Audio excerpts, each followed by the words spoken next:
friends, welcome to Finish Educare. Welcome to the last 30 days strategy. 10th standard Maharashtra board के students के लिए मैंने video बनाया है। तो इस वीडियो में मैं 10th स्टैंडर्ड का लास्ट 30 डेज में आप कैसे प्रिपरेशन कर सकते हो इसके बारे में बात करूँगा। सो फर्स्ट ऑफ ऑल मैंने बहुत सारे वीडियोस देखे यूट्यूब पे, बहुत सारे जो चैनल्स है वो क्या करते हैं, जो अपनी एजुकेशन मिनिस्टर है वर्षा गायकवाड़ या फिर उद्धव ठाकरे जो चीफ मिनिस्टर है उनके फ़ोटोज़ लगा देते हैं थंबनेल पे और कुछ ना कुछ न्यूज़ उसमें लिख देते हैं कि बोर्ड एग्ज़ाम कैंसिल होने वाला है या फिर ऑनलाइन होने वाला है, ऑफलाइन होने वाला है। देखो आप सबको पता है कि कैसे एग्ज़ाम होने वाला है, ये सब डिक्लेयर कर दिया है गवर्नमेंट ने। तो अभी बार बार क्या गवर्नमेंट के पास टाइम नहीं है कि वो आपको न्यूज़ देते रहेंगे। न्यूज़ तो आपको मिल जाएगा, जो ओरिजिनल न्यूज़ है वो आपको न्यूज़पेपर से या फिर टेलीविज़न से मिलेगा। तो यूट्यूब चैनल्स के ऊपर रिलाई मत करो, उनका न्यूज़ मत देखो। वो सिर्फ और सिर्फ अपने व्यूज़ बढ़ाने के लिए ये काम कर रहे हैं। वो कुछ ना कुछ कुछ बोल दिया मिनिस्टर ने तो यहाँ के वीडियोस बना देते और उसमें थंबनेल लगा देते। थंबनेल जो मेन फोटोग्राफ रहता है बाहर वीडियो के, उस पर एजुकेशन मिनिस्टर का या फिर चीफ मिनिस्टर का फ़ोटो लगा देते और आपको लगता है कि उन्होंने कुछ बोला है। वो 15-20 मिनट का वीडियो बना देते हैं, उस पर कुछ होता नहीं है वीडियो में, सिर्फ वो आपका टाइम वेस्ट कर रहे हैं और उनको व्यूज़ मिल रहे हैं उससे। तो ऐसे टाइप के जो वीडियोज़ है उसको मत देखो। उसमें क्या होगा, आपके मन में और ज़्यादा से ज़्यादा कन्फ्यूजन बढ़ेगा। जितना कम आपका कन्फ्यूजन होगा उतना ही आपके लिए अच्छा होगा। नहीं तो रोज़ रोज़ ऐसे वीडियो देखते रहोगे, आपका पढ़ाई नहीं होगा, दूसरा फालतू चीज़ों में आप टाइम वेस्ट करोगे। तो ऐसे वीडियोज़ अवॉइड करो। जो भी इम्पॉर्टेंट न्यूज़ है वो आपको न्यूज़ चैनल से या फिर न्यूज़पेपर से मिलेगा। ये यूट्यूब चैनल वालों से उससे अच्छा रिफ़र करने से अच्छा आप न्यूज़ चैनल्स पे रिफ़र करो, ठीक है। और एक ही बार देखना है वो न्यूज़ जो भी है, क्योंकि ये 10th स्टैंडर्ड और 12th स्टैंडर्ड का एग्ज़ाम बहुत इंपॉर्टेंट होता है। गवर्नमेंट भी सीरियसली इस एग्ज़ाम्स को कंडक्ट करता है और उसका जो भी न्यूज़ है वो सीरियसली बताता है और न्यूज़ चैनल्स उसको कवर करते हैं। तो यूट्यूब चैनल्स पे आके देखना बंद कर दो और आप अगर देख रहे हो तो स्टॉप कर दो उसको। क्या होगा, उसमें ज़्यादा से ज़्यादा आपके मन में कन्फ्यूजन होगा और आपके मन में डर भी बढ़ेगा कि एग्ज़ाम कैंसिल होने वाला है, ऑनलाइन होने वाला है, ऑफलाइन होने वाला है। अब तक तो अपने को पता है कि एग्ज़ाम ऑफलाइन होने वाला है।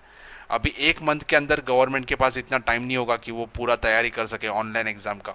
और ऑनलाइन एग्ज़ाम महाराष्ट्र जैसे स्टेट में इम्पॉसिबल है, क्योंकि बहुत सारे बच्चे हैं जो ऑनलाइन एग्ज़ाम नहीं दे सकते। उनके पास मोबाइल फ़ोन्स नहीं है या बहुत दूर दूर रहते हैं, इंटरनेट भी नहीं है। ऐसे कुछ जगह है जहाँ इंटरनेट कनेक्शन भी ठीक से नहीं होता है। अभी बच्चों का ऑनलाइन प्रिपरेशन भी हुआ नहीं है, ऑनलाइन स्टडीज़ भी ठीक से हुआ नहीं है गाँव साइड में। आप सिटीज़ में रहते होंगे तो आपको पता होगा। तो ये पॉसिबल नहीं है। और अगर करना है गवर्नमेंट को तो भी बहुत टाइम लगेगा, 3-4 महीना उनको उसके लिए प्रिपरेशन करने के लिए चाहिए होता है। ऑफलाइन एग्ज़ाम का प्रिपरेशन करने के लिए 3-4 महीना लगता है, तो ऑनलाइन का सोचो कितना टाइम लगेगा। तो ऐसे फेक न्यूज़ के ऊपर ध्यान देना बंद कर दो, ठीक है। ये बहुत इंपॉर्टेंट पॉइंट है, नहीं तो क्या होगा, आपका कन्फ्यूजन बढ़ेगा। दूसरा, सबसे अभी स्टडी के बारे में बात करेंगे। सबसे पहला, अपने को पता है कि अभी 30 डेज़ है अपने पास और अपने पास 6 सब्जेक्ट्स है, 6 सब्जेक्ट्स है, 30 डेज़ है। मतलब एक सब्जेक्ट के लिए आपके पास सिर्फ 5 दिन है अभी, ठीक है। तो जो लोग का स्टडीज़ करके हो गया है, पहले पढ़ाई करके हो गया है, वो रिवीजन करने वाले हैं अभी। तो आप क्या करो कि आपको पता है कि 6 सब्जेक्ट से 30 डेज़ है, मतलब क्या है, एक सब्जेक्ट के लिए आपको 5 दिन मिलने वाला है, ठीक है। 4 या 5 दिन आपको मिलने वाला है। तो आपको पूरा जो सिलेबस है आपका वो 4-5 दिन में ख़त्म करना है। जिनका पढ़ाई हो गया है वो आराम से ये 4-5 दिन में ख़त्म कर सकते हैं, ठीक है। जो जिसका भी जिस स्टेज पे पढ़ाई हुआ है उस स्टेज से आपको ध्यान में रखना पड़ेगा कि मेरा चलो पूरा स्टडीज़ हो गया है। किसी का एक बार रिवीजन करके भी हो गया होगा तो आप वापस रिवाइज कर रहे हो, उसमें आपको क्या करना है वो आगे मैं बताऊंगा। लेकिन जिसका नहीं हुआ है स्टडीज़ करना तो उसने ध्यान रखो कि अभी क्या करना है, ठीक है। अभी आपको पूरा सिलेबस तो कभी कंप्लीट करके नहीं होने वाला है। आपने इतने महीनों में पढ़ा नहीं है तो आप अभी 5-6 दिन में कैसे पढ़ोगे पूरा सिलेबस, पूरा सब्जेक्ट्स कैसे पढ़ोगे। मैं 5 दिन बोल रहा हूँ। हिस्ट्री, जैसे आप सोशल स्टडीज़ की बात करते हैं, उसमें हिस्ट्री ज्योग्राफी दोनों आता है, तो इतने सारे चैप्टर्स आपको 5-6 दिन में करना है। जिसका पढ़ के हो गया है वो रिवीजन आराम से कर सकता है 5-6 दिन में, ठीक है। तो सबसे पहला टाइम टेबल बनाओ, आपका स्टडीज़ कैसा हुआ है, कितना हुआ है, उसके हिसाब से अपना अपना खुद का टाइम टेबल बनाओ। और ये ऐसा स्टेज आ गया है कि आपको कम से कम 8-10 घंटा दिन में पढ़ना ही है। नहीं पढ़ोगे तो अगले साल पढ़ना पड़ेगा, अगले साल एग्ज़ाम देना पड़ेगा। अभी जिसका पढ़ाई नहीं हुआ है, साल भर जिसने पढ़ाई नहीं किया था, अभी भी आप पास हो सकते हो। ये 5-6 दिन जो भी मैं बोल रहा हूँ, ये 1 महीने में स्टडीज़ करके आराम से पास हो सकते हो। लेकिन आपको जो भी डिस्ट्रैक्शन है, आपके मोबाइल फ़ोन्स है, इंस्टाग्राम है, जो भी है, वो सबसे दूर हटना है और सिर्फ स्टडीज़ के ऊपर फोकस करना है। अगर आप मोबाइल फ़ोन लेते हो तो सिर्फ स्टडीज़ के रिलेटेड ही उसका यूज़ करना चाहिए। बाकी जो टाइम पास है उसमें अवॉइड कर दो। उसमें से आप आपका अपना अकाउंट डिसेबल कर दो या फिर उसको ऐप को अनइंस्टॉल कर दो, सब गेम्स है उसको अनइंस्टॉल कर दो, और सिर्फ स्टडी रिलेटेड जो भी आपका मटेरियल है वो आपके मोबाइल फ़ोन पे होना चाहिए। ठीक है, तो टाइम टेबल बनाओ और कम से कम 8 से 10 घंटा आपको स्टडी करना ही है। अभी ये लास्ट टाइम आ गया है, जिसका प्रिपरेशन हो गया है उनके लिए भी 8 से 10 घंटा पढ़ाई करना पड़ेगा, क्योंकि आपका परसेंटेज इसमें बहुत ज़्यादा बढ़ सकता है।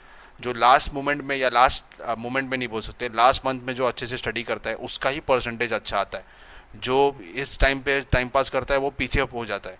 आपने देखा होगा स्कूल में भी आपके जो सिस्टर, एल्डर सिस्टर होंगे उनको पता होगा, या एल्डर भाई बहन होंगे उनको पता होगा कि उनके कोई दोस्त जब भी 10th में थे या 12th में थे, आपने भी देखा होगा स्कूल में कि एग्ज़ाम के कुछ दिन पहले तक कोई टॉप करता रहता है, लेकिन जब भी रिजल्ट आता है बोर्ड का तो आपको पता लगता है कि कोई और टॉप कर गया। इसमें क्या होता है, इसमें क्योंकि वो ओवर कॉन्फिडेंट हो जाता है या फिर वो पढ़ाई नहीं करता है लास्ट के 1 मंथ में या 15 डेज़ में। तो जो पढ़ लेता है, अच्छे से पढ़ाई करता है, वो आगे निकल जाता है।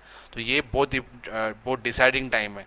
1 महीना बाकी है उसमें अपना टाइम टेबल बनाओ, और टाइम टेबल बनाते वक्त क्या ध्यान में देना है मैं बताता हूँ। देखो, सबसे पहला याद रखो कि टाइम टेबल ऐसा बनाओ कि जिसमें सब सब्जेक्ट्स आपके कवर हो सके।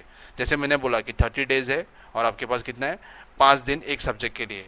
ठीक है, तो आपको क्या करना है, ऐसा नहीं करना है कि मैं ऐसा टाइम टेबल नहीं बनाना है कि सपोज़ 1 अप्रैल से 5 अप्रैल मैं साइंस पढ़ूंगा, उसके बाद 5 अप्रैल से 10 अप्रैल तक मैं मैथ्स पढ़ूंगा। ऐसे नहीं करना है। तो इसमें होगा क्या कि सपोज़ आपने 5 दिन में साइंस नहीं कंप्लीट किया, आपको 7 दिन लगा, तो मैथ्स के लिए 2 दिन कम पड़ गए। ठीक है, तो आपने क्या किया, वापस और 5 दिन मैथ्स के लिए लगा। तो इसमें होगा क्या, आप एक दिन ऐसा आ जाएगा कि आपका सब सब्जेक्ट्स आपके कंप्लीट नहीं होने वाले। तो ऐसा होता है कि मैंने लास्ट ईयर, मेरा जो स्टूडेंट था उसने क्या किया था कि ऐसे टाइम टेबल बनाया था कि उसने क्या किया, 5 दिन दे दिया एक सब्जेक्ट के लिए, ऐसे 5 दिन दे दिया दूसरे सब्जेक्ट के लिए। उसने दूसरे सब्जेक्ट्स नहीं पढ़े, सिर्फ एक ही सब्जेक्ट के लिए 5 दिन दिया। तो उसका 5 दिन में हुआ नहीं, उसको 8 दिन लगे, 9 दिन लगे एक सब्जेक्ट कंप्लीट करने में। उसमें हुआ क्या, उसके बाकी सब्जेक्ट्स कंप्लीट नहीं हुए, स्टडी करके हुए ही नहीं।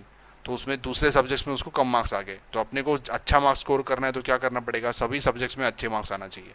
तो जब भी टाइम टेबल आप बनाओगे तो मिक्स करो, सब सब्जेक्ट्स एक साथ पढ़ो। सब सब्जेक्ट्स नहीं पॉसिबल होंगे तो 2-3 सब्जेक्ट तो एक दिन में पढ़ो। जैसे कि आपको अगर लगता है कि सपोज 2 सब्जेक्ट पढ़ना है तो आप क्या करो, 2 पढ़ो, सुबह कोई और पढ़ो, उसके बाद शाम को कोई और पढ़ो। 3 पढ़ना है तो ऐसे करो, सुबह कोई और पढ़ो, दोपहर को कोई और पढ़ो, शाम को कोई और सब्जेक्ट पढ़ो। तो इसमें होगा क्या, आपका हर सब्जेक्ट का कुछ ना कुछ पढ़ाई करके होगा, और लास्ट में आपका बहुत सारा सिलेबस कवर हो जाएगा। नहीं तो एक दिन में आप एक ही सब्जेक्ट पढ़ोगे तो क्या होगा, बोर भी हो जाओगे। तो जब भी बोर होते हो तो अपना जो आपको जो पसंद है सब्जेक्ट वो स्टडी करो। जब भी आपका अच्छा टाइम होता है, जब भी आप अच्छे से फोकस करते हो, तभी डिफ़िकल्ट वाला सब्जेक्ट पढ़ो। ठीक है, जब भी जो टाइम आपको लगता है कि मेरी बहुत अच्छी पढ़ाई होती है, तभी डिफ़िकल्ट सब्जेक्ट पढ़ो। जब भी आपको लगता है कि चलो नहीं अभी मेरा मूड नहीं है, तो ऐसे टाइम में आपको जो पसंद है वो सब्जेक्ट पढ़ो, ताकि आपका मूड वापस अच्छा हो जाएगा और आप अच्छे से पढ़ पाओगे। ठीक है, तो ऐसे प्लान करो स्टडी, जब भी टाइम टेबल बनाओगे तो ऐसे प्लान करना चाहिए आपको कि सारे सब्जेक्ट्स कवर हो सके। नहीं तो जैसे मैंने बोला कि एक सब्जेक्ट पूरा दिन करना है या फिर एक सब्जेक्ट 4-5 दिन करना है, उसमें होगा क्या, दूसरे सब्जेक्ट्स आपके कवर नहीं होंगे।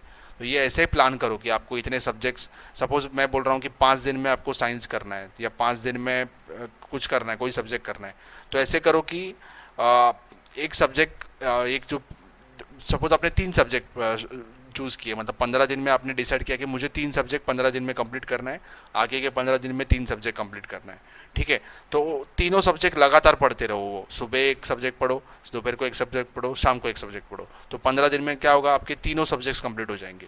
ठीक है, तो अगर आपको लगता है कि चलो ये सब्जेक्ट मेरा जल्दी हो जाएगा, तो आप उसका एक्स्ट्रा टाइम दूसरे सब्जेक्ट को दे सकते हो। ठीक है, ऐसे करके स्टडी करो। या आप 4 सब्जेक्ट भी पढ़ सकते हो एक साथ, आपके ऊपर है, या 2 भी पढ़ सकते हो, लेकिन एक नहीं पढ़ना है, एक से ज़्यादा ही पढ़ना है आपको। ठीक है, तो साइमल्टेनियसली पढ़ाई करो ताकि आपका पूरा सिलेबस कंप्लीट हो सके। ठीक है,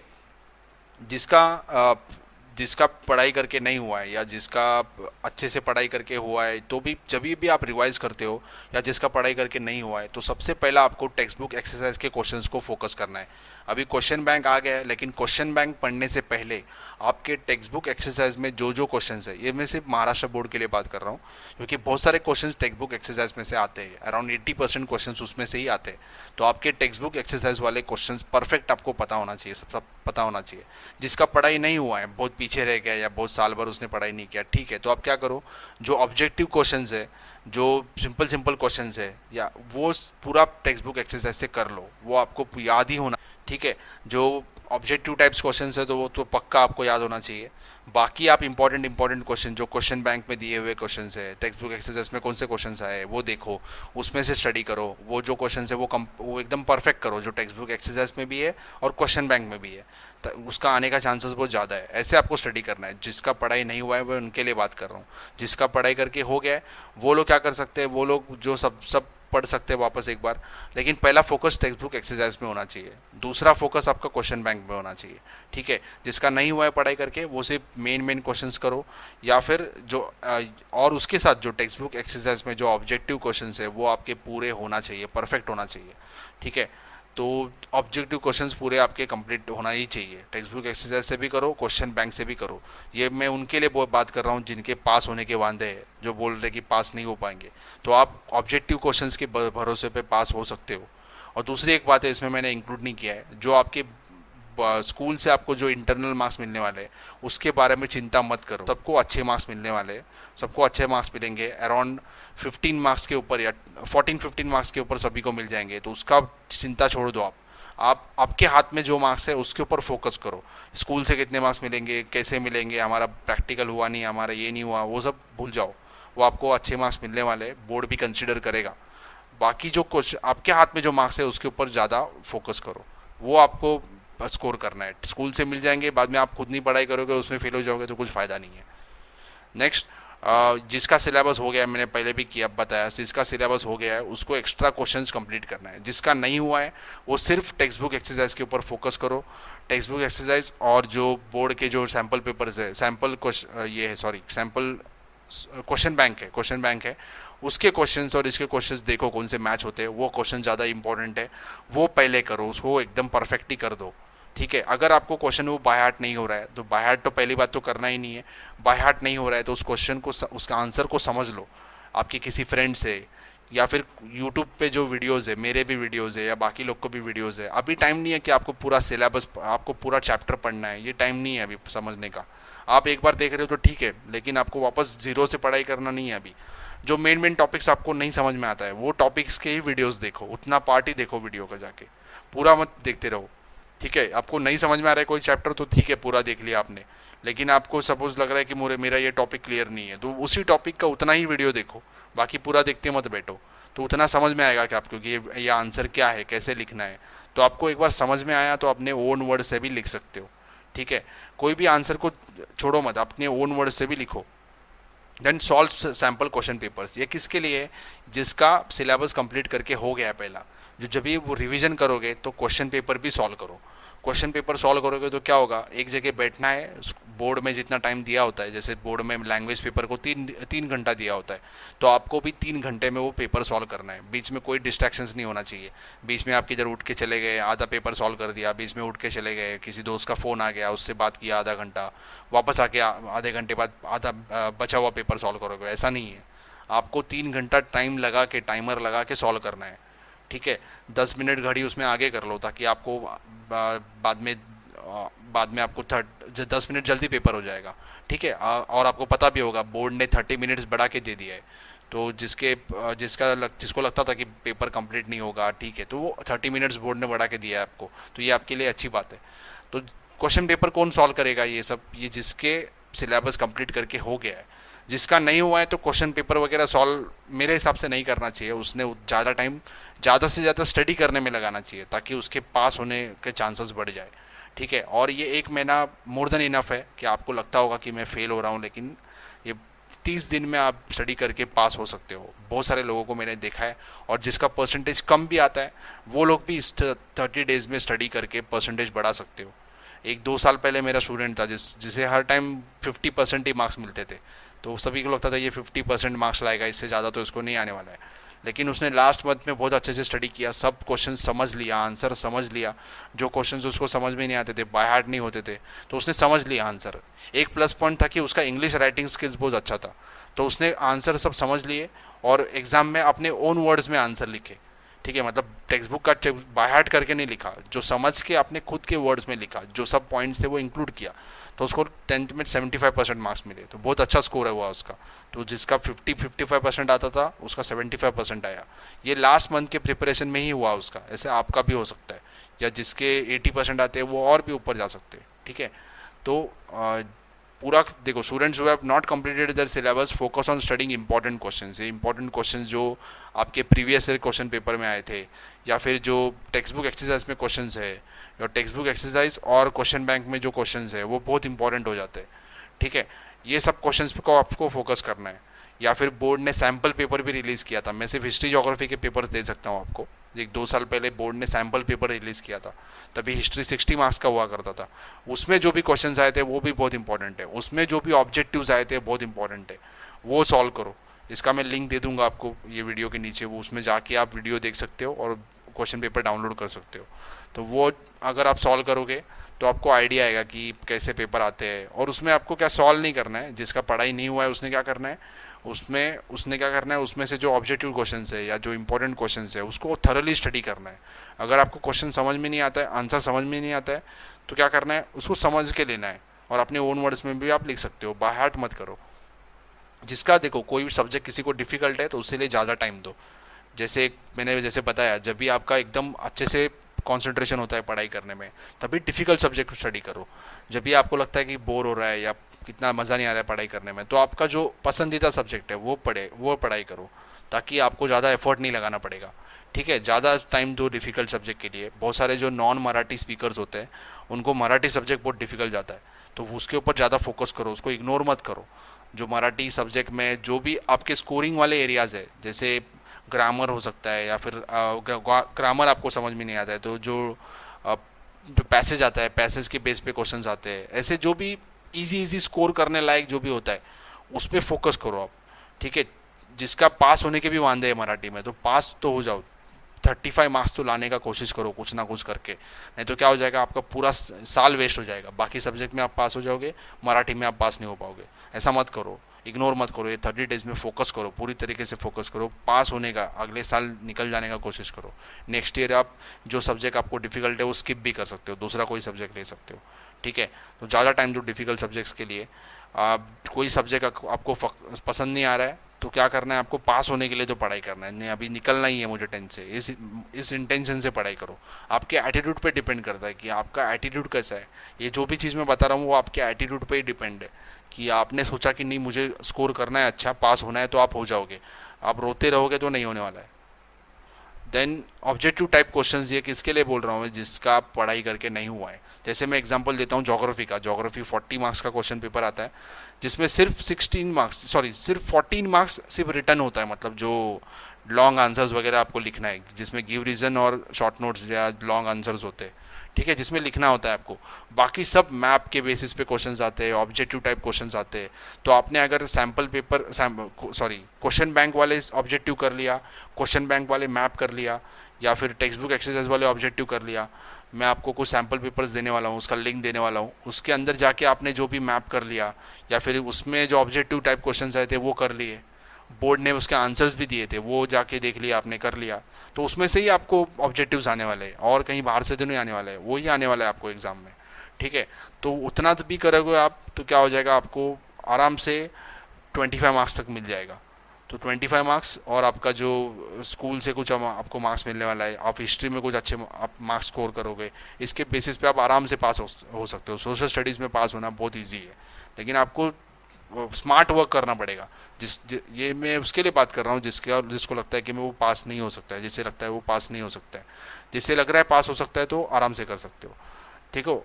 बाय हार्ट मत करो कोई भी टॉपिक को, अंडरस्टैंड, समझ के करो। समझ में नहीं आ रहा है तो जैसे मैंने बोला कि आपका फ्रेंड का भी हेल्प ले सकते हो, उसे कॉल कर सकते हो, जो टॉपर्स है उनको पूछ सकते हो, वो हेल्प करेंगे आपको। नहीं हेल्प करेंगे तो ठीक है, कोई किसी और से पूछो। वो भी नहीं हेल्प करेगा तो यूट्यूब वीडियोस तो है आपके पास, या कोई वीडियोस भी आपके पास है, तो उतना ही पार्ट आपको देखना है, वो टॉपिक रिलेटेड ही पार्ट देखना है, उतना ही वीडियो देखना है, समझ के लेना है, और अपने ओन वर्ड्स में आंसर लिखना है, ठीक है। पूरा पेपर अटेम्प्ट करो, जिसके पास होने के वादे हैं, पूरा पेपर आपको अटेम्प्ट करना है, तभी आपके पास होने के चांसेस बढ़ेंगे।